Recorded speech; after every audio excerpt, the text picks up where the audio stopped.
Halo guys, selamat datang di vlog aku lagi. Masih dari Jepang, semoga kalian nggak bosen. Hari ini kita mau ke Toyosu Fish Market, pelelangan ikan salah satu terbesar di Tokyo. Dan juga ke salah satu Chinatown terbesar di Jepang. Penasaran? Nonton sampai habis. Dan jangan lupa subscribe ya, supaya kamu nggak ketinggalan video-video selanjutnya. Nggak usah lama-lama, let's go! Seperti biasa, kita kenyangin dulu perut karena kita butuh tenaga banyak nih. Karena hari ini tuh jalannya lumayan jauh. Jangan lupa banyak makan protein.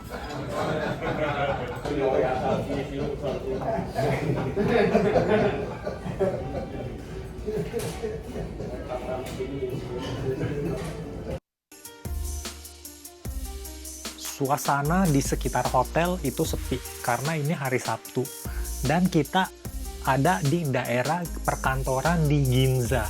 Jadi agak sepi karena kantor-kantor pada libur. Hari ini cerah 10 derajat. Hari ini kita mau ke Tsukiji Market, Tsukiji Fish Market. Tapi Tsukiji Market itu yang lama ya. Ada pasar ikan yang baru. Namanya lupa, ntar coba lihat. Terus sama kita ke Museum Cup Noodle. Coba. Desain gedungnya bagus-bagus, unik, jalanan juga bersih.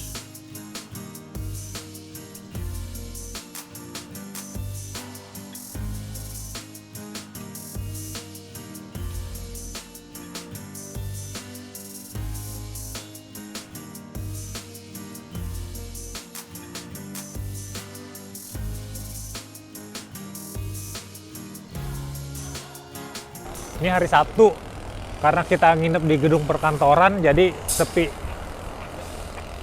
Ohayo gozaimasu.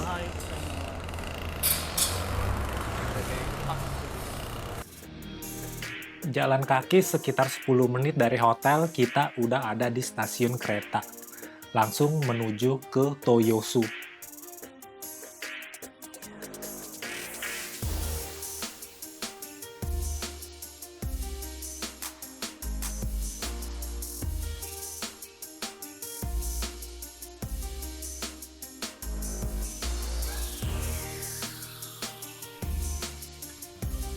Cuaca hari ini cerah, aku sengaja ambil tempat di ujung supaya bisa menikmati pemandangan kota Tokyo.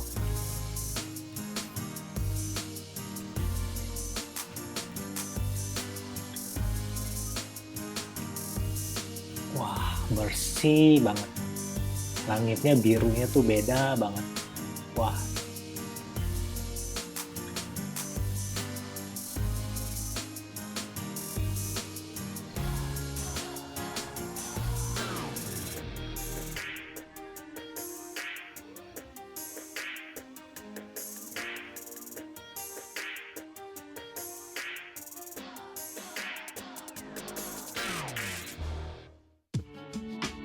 Ini aku mau kasih contoh ya, gimana cara top up Suica di Jepang. Nih, kamu perhatiin ya. Tuh, siapin duitnya, kamu mau yang berapa?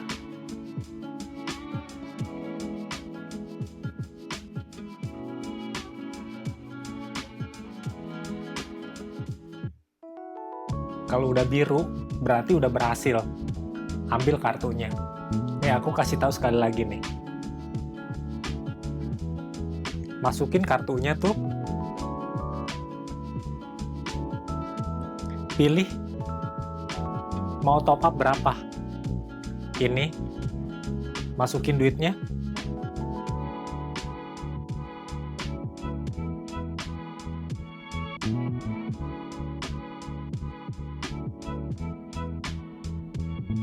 Tuh, oke. Tinggal ambil kartunya. Segampang itu.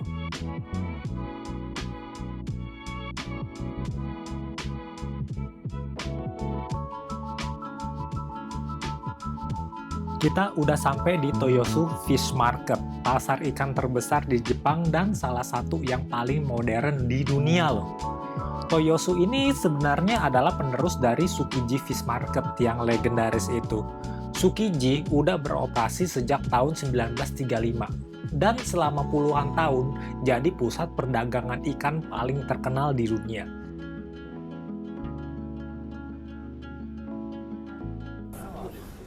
Kita ada di Toyosu Fish Market. Ini restoran sebelah-sebelahan. Ini sebelah-sebelah. Tadi kan ada ikan, pasar ikan. Itu dijualnya di sini. Jadi pagi ini tangkep, pagi ini juga, siang ini juga disajiin. Jadi itu seger banget.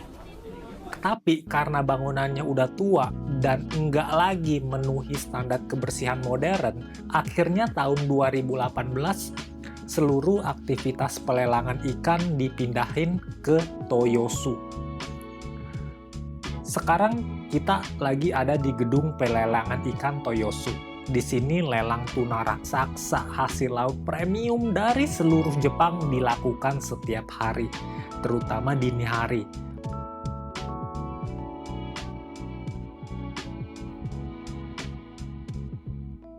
Uniknya, pengunjung nggak boleh masuk langsung ke area lelang, tapi bisa nonton dari lorong kaca khusus ini nih. Jadi tetap aman dan higienis. Toyosu sendiri dibangun di atas lahan reklamasi Teluk Tokyo dengan konsep pasar tertutup, suhu terkontrol, dan sistem sanitasi super ketat. Inilah alasan Toyosu dianggap jauh lebih modern dibanding Tsukiji. Walaupun aktivitas lelang pindah ke Toyosu, Tsukiji nggak benar-benar mati loh. Area luar Tsukiji masih hidup seperti surga kuliner. Sementara Toyosu fokus ke grosir, lelang, dan distribusi ikan kelas dunia. Kalau kamu pecinta seafood, Toyosu ini adalah jantungnya. Masih di daerah Toyosu, sekarang kita masuk ke Toyosu Senkyaku Banrai. Begitu masuk ke sini, suasananya langsung beda, karena tempat ini dibuat dengan konsep kota Jepang zaman Edo. Toyosu Senkyaku Banrai resmi dibuka tahun 2024, jadi masih baru nih, sebagai kawasan wisata yang melengkapi Toyosu Fish Market. Kalau Toyosu Market fokus ke pelelangan dan distribusi ikan, Senkyaku Banrai ini fokus ke pengunjung, wisata, kuliner, pengalaman budaya. Di sepanjang area ini kamu bisa temuin berbagai restoran sushi, seafood grill, donbori, sampai jajanan khas Jepang. Banyak juga toko yang jual oleh-oleh, cemilan, dan produk laut premium. Semua bahan segernya tentu aja langsung dari Toyosu Fish Market. Jadi kualitasnya itu bukan kaleng-kaleng di sini. Nama Senkyaku Banrai sendiri berarti 1000 tamu, 10.000 kunjungan. Melambangkan tempat yang selalu ramai dan membawa rejeki, seperti pasar di zaman Edo dulu. Yang menarik, di lantai atas ini ada onsen, tapi aku nggak sempet ke sana. Rooftop area dengan pemandangan Teluk Tokyo. Jadi setelah makan, kamu bisa santai foto-foto di sana. Atau bahkan berendam air panas, kalau sempet. Toyosu Senkyaku Banrai ini jadi bukti gimana Jepang menggabungkan pasar modern, sejarah, dan pariwisata dalam satu kawasan. Dari lelang ikan kelas dunia sampai nikmatin sushi segar dalam suasana tradisional. Kalau ke Toyosu, belum lengkap kalau kamu belum mampir ke Senkyaku Banrai.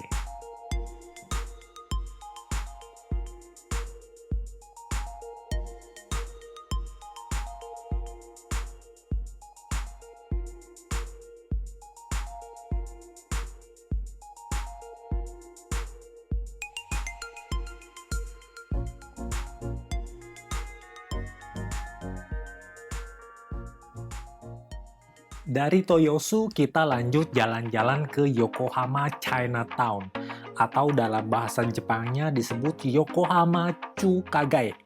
Ini adalah Chinatown terbesar di Jepang dan salah satu yang paling rame loh di Asia. Sejarah tempat ini udah dimulai sejak akhir abad ke-19, tepatnya setelah pelabuhan Yokohama dibuka tahun 1859. Banyak pedagang dan pendatang dari Tiongkok datang ke sini untuk berdagang. Dan dari situlah kawasan ini berkembang menjadi Chinatown seperti yang kita lihat sekarang. Semua restoran rata-rata ngantri. Nggak ada yang nggak ngantri. Rame banget hari ini, mungkin hari Sabtu kali ya. Nah, tiap hari kayaknya udah rame kok. Rame banget ya. Luar biasa. Padahal hari Sabtu, Sabtu ini tempat wisata sih itu. Tuh lihat tuh. Tuh.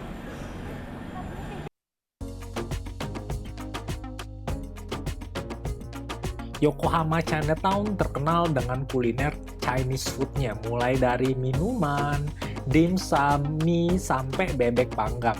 Semuanya bisa kamu temuin di satu area. Banyak orang datang ke sini cuma buat makan. Dari Chinatown, kita lanjut jalan kaki ke spot berikutnya. Masih di daerah Yokohama.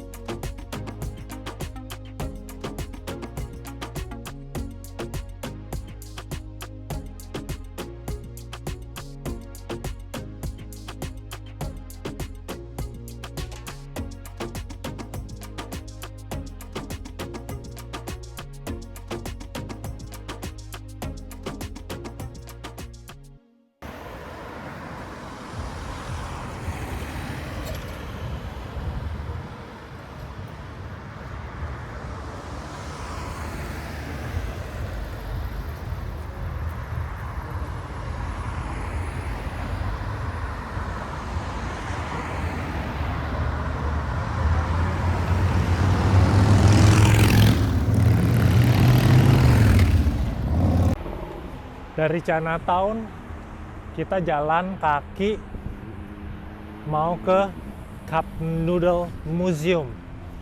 Jadi Cup Noodle Museum itu museum di mana cup noodle itu pertama kali ditemukan sampai sekarang. Yokohama Red Brick Warehouse atau dalam bahasa Jepangnya disebut Yokohama Akarenga Soko. Tempat ini adalah salah satu ikon wisata paling terkenal di Yokohama.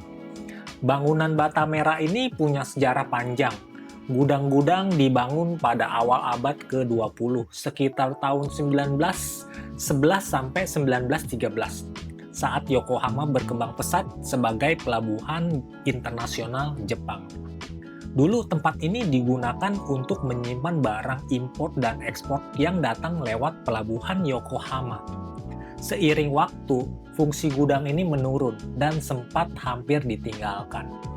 Tapi alih-alih dihancurkan, bangunan bersejarah ini justru dipugar dan dilestarikan. Lalu dibuka kembali sebagai kawasan wisata pada tahun 2002. Sekarang, Red Brick Warehouse berubah total. Di dalamnya ada kafe, restoran, toko, galeri. Sementara area luarnya sering dipakai untuk event musiman, konser lah, festival lah. Suasananya santai, cocok banget buat jalan sore atau hunting foto. Yang menarik, walaupun tampil modern, arsitektur aslinya tetap dipertahanin. Bata merah, jendela besar, struktur klasiknya jadi ngingetin masa lalu Yokohama sebagai gerbang Jepang ke dunia luar.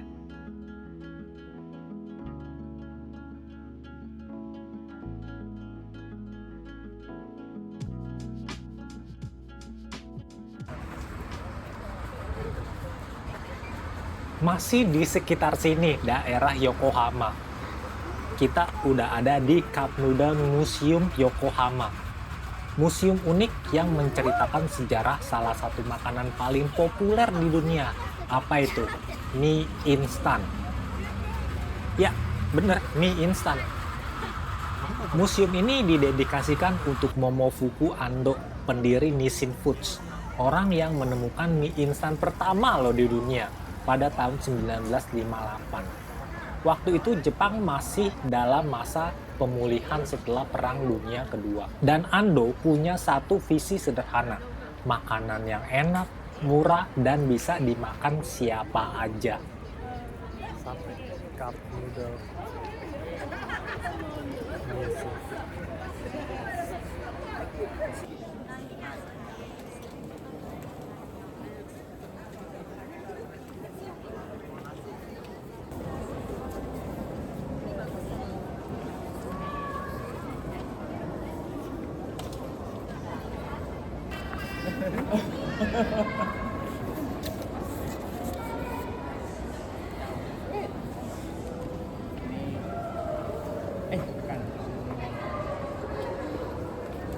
Begitu masuk ke museum, kita langsung disambut dengan timeline instant noodle. Dinding besar yang menampilkan ratusan produk mie instan dari berbagai negara dan berbagai era. Dari sini kita bisa lihat gimana mie instan berkembang dan menyebar ke seluruh dunia.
Dia masak.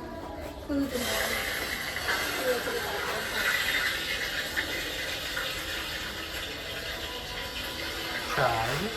bisa aja nggak? Buka sejaman dulu gini tuh. Ya Allah. Ini dijemur.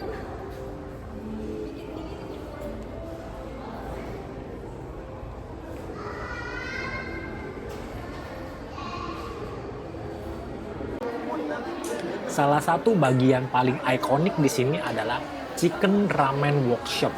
Di sini pengunjung bisa belajar cara membuat mie instan pertama versi Momofuku Ando.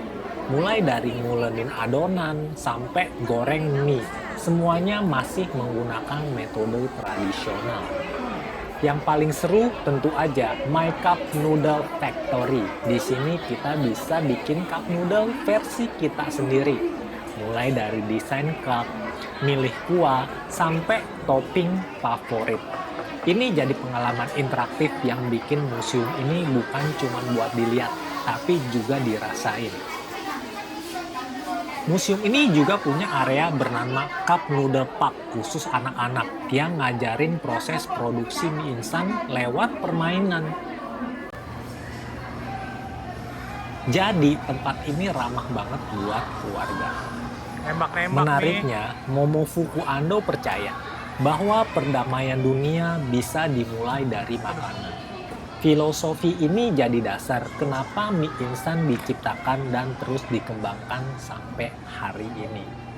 Cup Noodle Museum bukan cuma soal mie instan, tapi tentang kreativitas, inovasi, dan mimpi sederhana yang bisa mengubah dunia.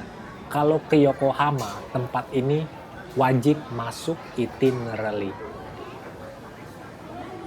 Ah, enggak.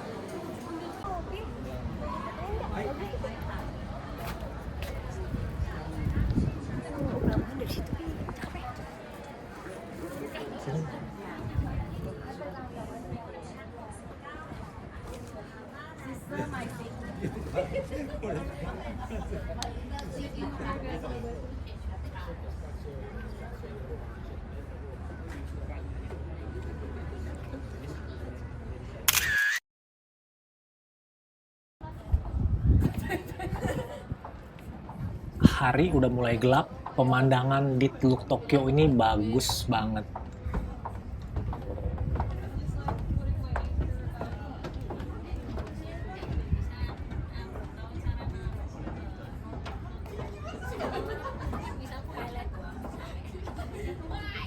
Kita balik lagi ke Brick Warehouse ini buat makan sumo burger.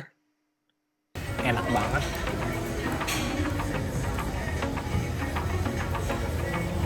Tapi harusnya sih enak ini mah. Pasti enak. Sampai sini dulu vlog kita hari ini. Mudah-mudahan kamu nggak bosen, dan thank you udah nonton dari awal sampai habis. Thank you guys for watching. See you on the next video.